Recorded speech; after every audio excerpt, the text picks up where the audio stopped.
Peyvəndlər uşaq sağlamlığında əsas əhəmiyyətli profilaktik tədbirlərdən biridir. Belə ki, xəstələnmə və ölüm faizi yüksək olan xəstəliklərdən qorunmaq üçün peyvəndlərin vurulması dövlət tərəfindən zəruri proqrama salınmışdır. Vacib peyvəndlərin içərisində poliomiyelit, diftariya, tetanos, hepatit B, göy öskürək kimi xəstəliklər gəlir.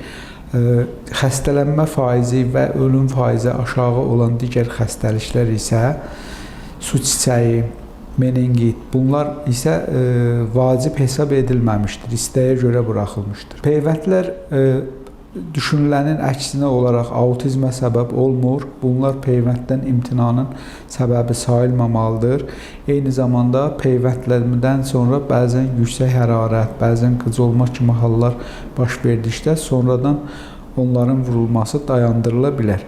Bəzi peyvənd yerlərində əmələ gələn şişkinlik isə sadəcə ağrı kəsici və ilıq kompreslərlə müalicə oluna bilir.